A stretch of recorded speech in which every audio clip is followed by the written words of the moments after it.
Good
morning. May we be reminded here of our highest aspirations and inspired to bring our gifts of love and service to the altar of humanity. May we know once again that we are not isolated beings, but connected in mystery and miracle to the universe, to this community, and to each other. I'm happy to welcome you all this morning on this bleak midwinter day. We would have normally had a guest minister, Reverend Michelle Ma, here with you today, but unhappily, she came down with COVID. She is a hospital chaplain, and I'm very sorry about that, and we wish for her speedy recovery. In the meantime, you've landed Claire Pusarskik and the two Sarahs, and we're happy to be with you today. I have one special announcement, and that is only for today, Sunday, December 27th at 4 p.m. In front of the county courthouse. Sojourn to the Past is sponsoring a vigil to commemorate the two victims of police homicides in Columbus, two African-American men in the last week. And so I hope everyone can join us at 4 o'clock in front of the county courthouse today. There are other things going on with the church, and so I invite you to take a look in your inbox for the updated newsletter for the other events. And now I'd like to invite Claire to do our chalice lighting. Hello. Okay, science. We have science fiction directly from imagination, scientism promoting theories as if they're facts, and actual scientific facts. And one of the facts I would like to emphasize here is that we are made of sound and light, frequency, vibration. I've recently moved. Many of us know how difficult moving can be, packing, lifting, carrying, cleaning, unpacking. My body was not happy. So I began playing music loudly. The kind that makes my body move for me is soul music. Good old Motown. I danced and sang and continue to do so to start my day, and the aches and pains are diminished or not at all. There's a coherence when sound is embodied, harmonizing and transforming cells. The mind is still while singing and attunes the whole body system. On the last day of school, where I teach, I held a sock hop in my classroom for our small school. We danced to Motown. I'm going to read this traditional saying from Zimbabwe, right here. If you can walk, you can dance. If you can talk, you can sing. We light this chalice and ask that we remember we're sound and light beings.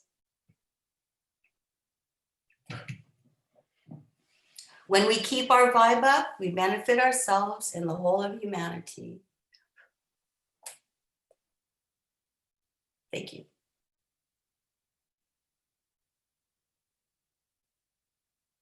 You'll all join me in reciting the covenant of our church.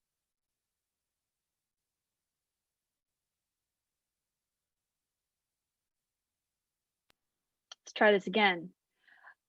Love is the spirit of this church, and service its law. This is our great covenant, to dwell together in peace, to seek the truth in love, and to help one another. Each month, we give to an organization that supports transformation in our community, which is the heart of our mission. In our church's historic commitment to the well-being of our community, we give 100% of our offering to those in need. UUYO's Give Away the Plate recipient for December is the National Alliance on Mental Illness Mahoning Valley Chapter. NAMI, or the National Alliance on Mental Illness, is the nation's largest grassroots mental health organization dedicated to building better lives for the millions of Americans affected by mental illness.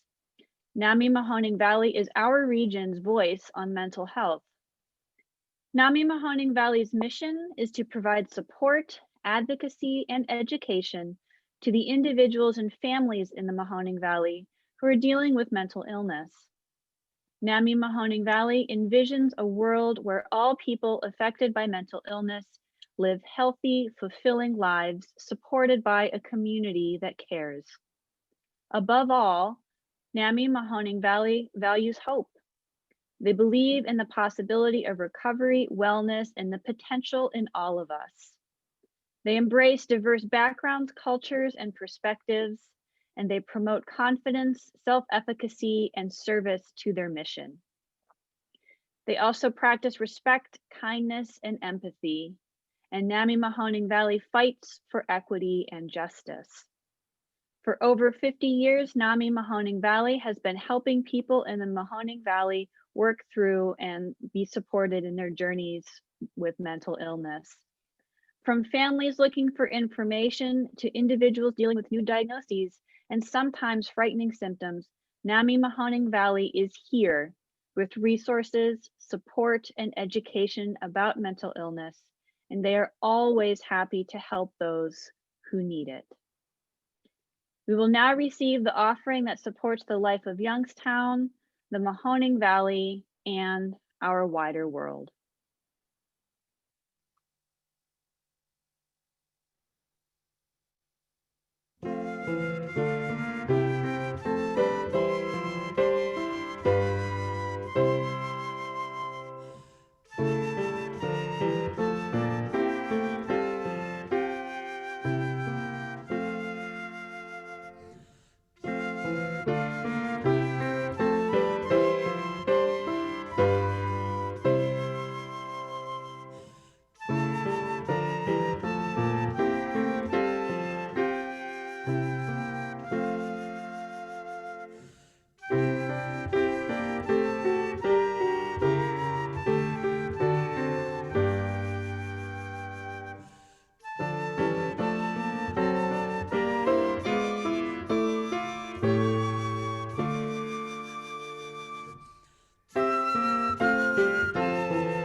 In this, try again. Can you hear me? Nod if you can hear me. Good. All right. Start again. In this bleak midwinter season, I get plenty of opportunity to reflect. I look for the silver linings, and there's a big stack of books right here. I could get to those, but I don't. Or if I do, they get half read and then laid down and forgotten. My concentration is poor. I'm distracted. It's all I can do to keep up at the office. You may be going through your own version of the same thing. My days are chaotic, and they're infected with an undercurrent of fear. I get home too tired for much of anything but TV. I watched The Crown on Netflix.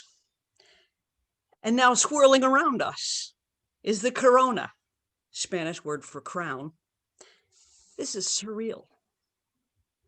And in this bleak midwinter season, I look back at the only books that capture my imagination. And they happen to be science fiction. Well, no wonder. It's the only thing that makes sense. A pandemic made of microscopic corona crowns turned the world upside down. Here we are in 2020, a number we associate with vision, and we got blindsided. It's science fiction. These little corona crowns came from bats, or pangolins, or a lab in China, or maybe not. It's science fiction. I report to the office and I picture storm clouds of corona crowns orbiting everybody's head, and I bob and I weave to avoid them. It's science fiction. I visit the supermarket and I imagine I'm kicking around corona balls in the produce section. Masked people stare out with hollow eyes. It's science fiction. And next, there's a new strain of corona crowns, and they're aggressive little suckers. Made in England. A real crown of thorns, a scientist says on TV. It's science fiction. And next, there's vaccine. It changes our RNA, something having to do with folding proteins, like folding clean linen. Everything will be made tidy again. It's science fiction and it's scary. Seems to me we're all acting out the stages of grief on the world theater, bargaining and denial playing the leading roles. Science fiction fueling the plot. Wormholes, time travel, masked mutants, anyone? Maybe a secret experiment or two. They are all playing various parts in this bleak midwinter landscape. The beauty of all this, though, is it's science fiction, and just thinking about it can dampen the despair. It shows you there are a lot of possibilities out there. If we could climb into a wormhole, for instance, and lapse back to January 1, 2020, would we have done it right this time around? Would no one have been affected?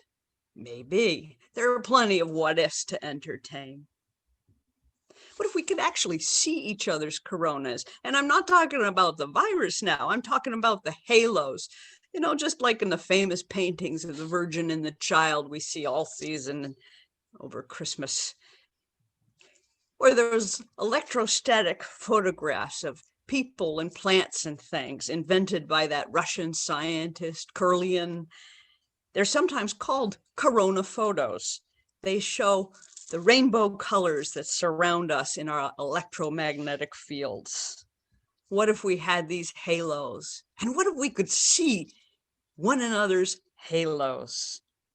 And what if those halos were an open expression of your heart and soul? Would we be a better species if we could see one another's aura of light? Skin color would no longer matter, that's for sure. Age, gender, political persuasion, they would all take a back seat to that brilliant, intense light surrounding each one of us. How wonderful, how wonderful. Unless you're 14 years old and you've got a crush on the kid in the desk right next to you, and all of a sudden you're all lit up and everybody can see it. It brings new levels of teenagehood terror, I would think. And unless you're in the workplace and your boss comes around and every time that happens, you go all cold and dark, you might have some explaining to do. Some people would capitalize on the corona market. Celebrityhood would be driven by the halo effect, and it might get tiresome. What if? What if? What if we dropped that line of thinking altogether? What if we might just keep our halos to ourselves? What if we just stuck to old-fashioned bread and butter lines of communication like words? What if we stuck to words like, hey, I've been missing your faces because I like you. Shucks. What if we used warm smiles or cool frowns or furrowed brows? I think we can work with that. We have so many science fiction like forks in the road of life. We can fork our way into companionship with a friendly word and a smile. We can fork our way into misery with an ugly word and a frown. After some consideration, we can see we're better off sticking. So long as we keep each other safe from strife and keep forking off into promising paths in life. Live free from fear and hold on to one another. Spread the love, but watch out. It's really contagious. Blessed be.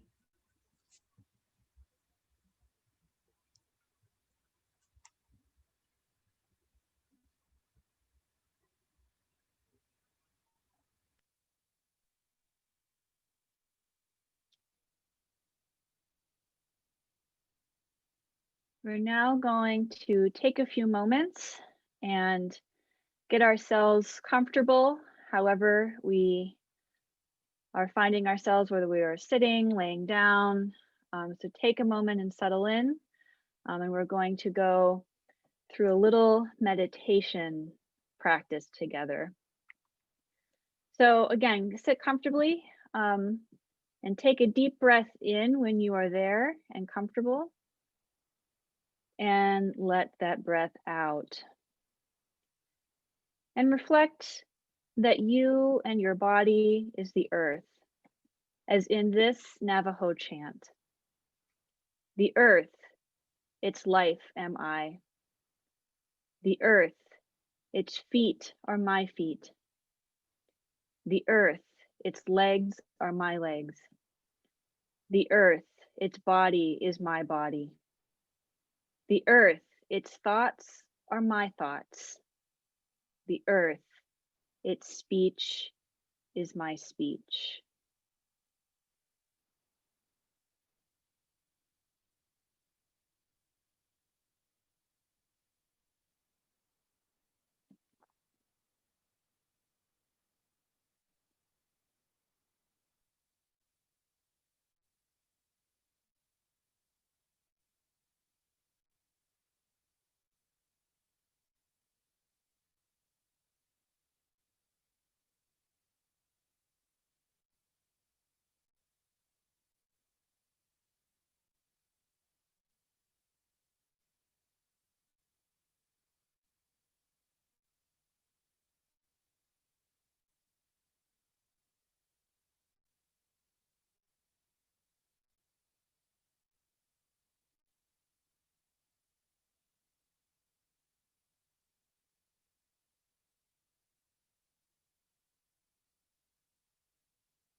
Hope you all were able to find some peace in our time meditating together, connecting to each other, to the earth, and to the day that we are sharing.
Our reading today comes from Sam Gringlis, and it is How to Retain Your Heat and Stay Upbeat with Friends Outside This Winter.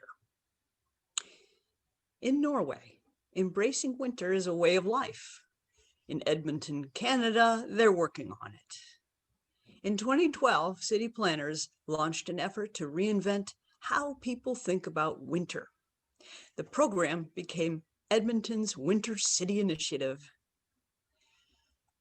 Quote, Ben Henderson, the Edmonton City Council member, we realized all our favorite memories were winter memories, and somehow as adults we lost that, especially when we hibernate away from it.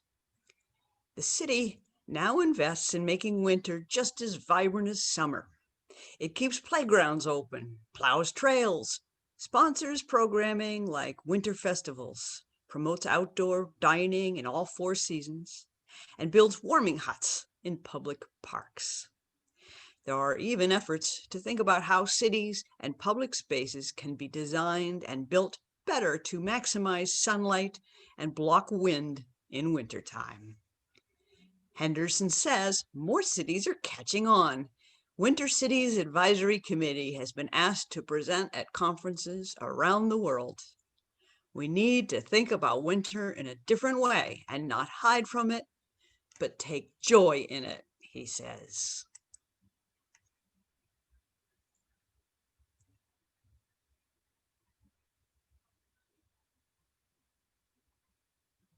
So you may have noticed that was not Brene Brown. And to be true to form for 2020, I had to pivot, adapt, and change as inspiration came. So I appreciate you going along this new path with me as I share with you a second reflection on our theme today, warm imaginings. So 2 days ago in Youngstown, Ohio, on the 25th of December, we woke up to about 10 to 12 inches of snow, a 19-degree high temperature with a wind chill factor of 5, and I couldn't have felt warmer than if I were standing outside in a bright blue-skied 85-degree July afternoon. Admittedly, the crackling fire in front of me helped some, but The warmth I felt wasn't isolated to the half of my body facing the heat source. I felt it from front to back, from my head to my nearly frozen pinky toe. And that warmth was love. This year, my family, like your families, had to rethink what a winter holiday celebration could look like. Rather than lament what we lost or could not do, we decided to return to the distant memories of our childhoods when freshly fallen snow was something to cheer and celebrate, when the world was literally a blank canvas waiting for us to go bounding out into to make our mark, rather than something to fear and to barricade ourselves away from, hiding. We opted out this year, outdoors that is, for campfire Christmas. My dad bought a fire bowl, stacked presents in polite piles in the garage to keep them from blowing over or away in the whips of wind and swirls of snow, put coffee in an insulated carafe, and set out camp chairs, much more than 6 feet apart, of course, and had plenty of wood at the ready to keep the fire roaring. It was actually my favorite Christmas, maybe ever. It was cold, well below freezing, and it was weird, but it was heartwarming and breathtakingly beautiful. What was so beautiful about it wasn't the shimmer of the powdery snow sparkling in the firelight on a frigid winter's night. It was the fact that people were willing to try something different, unconventional, and maybe even a little uncomfortable, to be together in a way that kept everybody safe. And these simple acts showed how much everybody mattered. This year, in spite of all the darkness, loss, isolation, and pain, there has been examples of brimming over acts with light and love and connectedness and joy. I recently saw a statistic that an overwhelming number of people, some 70 to 80%, I believe, did not want to see a return to normal after vaccines have been administered and safety precautions are able to be relaxed. And I'm absolutely one of them. The incredible disruptive forces of not only the pandemic, but also civil unrest because of unchecked, state-supported violent racism, the erosion of our democratic systems, and the deterioration of any kind of common ground to stand on, all of this has forced us to stop, to look around, and to ask, what in my life matters the most to me? What would I be willing to put myself out in the bitter cold or the suffocating heat for? What would I be willing to make myself uncomfortable for? My answer, and I'm sure your answer is likely the same, and that is people. We fight, we risk, we live for each other. We've had to do a lot of reshuffling this year, much like Ben Henderson, the Edmonton City Council person, said about how his city is now investing as much into winter activities as summer activities. And we should continue to keep these reimagined, reprioritized investments and connections to each other. We have seen the return on these investments several times over these past several months. Even the smallest acts of kindness, like sending a text or finding a gift bag on your doorstep, can dramatically impact somebody's day, week, or even their year. This is the last Sunday of 2020. We've made it, and darn it, we should celebrate that. This is the last Sunday in the longest year of the longest decade ever, I'd argue. I'd hope some of you have next to you a fizzy mimosa or maybe a strong Irish coffee. And I raise my mug and its anonymous contents to all of us for sticking together and showing up for each other. This is huge, and I don't know if we all realize that.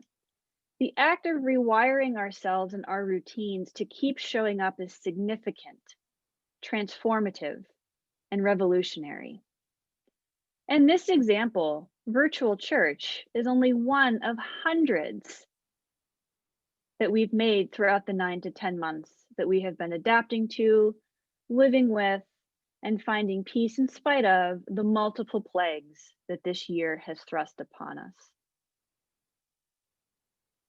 If we take a moment and think about all the ways that you, just you, have had to change how you show up in the world for yourself and for others. And if you take another moment to think about all the ways that others have had to change how they showed up for you, that short period of reflection, even for a few seconds, and you think of all the innovative, but at some level instinctual ways that we created to keep connected to each other, to keep our individual threads from unraveling, and to keep the fabric of our community from disintegrating, it is truly awesome.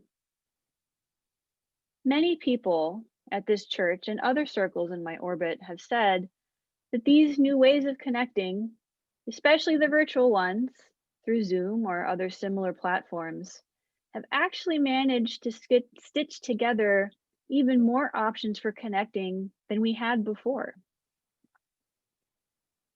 The takeaway here is that even when faced with the seemingly insurmountable, impenetrable challenges of this year, we found ways to overcome, to work around, and to power through together. Because we know that the answer to the question, what matters most, is an easy one, and it's each other. Almost every Saturday since June, I've walked with a small group of mostly women around Lake Glacier in Mill Creek Park. Black Period, the group that organizes the walks, did so to promote health and wellness and raise awareness of the health disparities experienced especially by Black women because of systemic and institutional racism. We walked on the hottest, most humid mornings and continue on into the most biting and bitter cold ones. And we do this because the simple act of walking together, even though it is uncomfortable, is a symbol of our dedication, our care, and our love for each other. So as we prepare for a new year, make resolutions, set intentions, I encourage us to keep or reimagined new routines and rituals, at least the ones that center on connection, caring, and moving beyond our current levels of comfort. To fully embrace our whole lives, including our challenges and our struggles, instead of hiding from them. To find joy and warmth in doing things differently, and strength and resolve in our love for each other.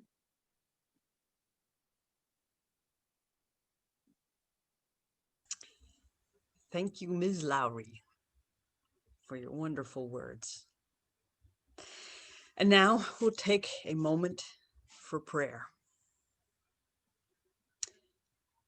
Let us find peace within so that we may be calm throughout. Let us find silence within so we may find compassion throughout. Let us be reminded that some things are worth waiting for. Let us be reminded that the journey is more important than the destination. Let us see that the non-doing is as much a part of life as the doing. Let us be reminded that in these moments of holding on, that we can find quietude and renewal. It is within these times of inaction that we can find rest. In these times of emptiness, that we can become full.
We extinguish this flame, but not the light of truth, the warmth of community, or the fire of commitment. These we carry in our hearts until we are together again.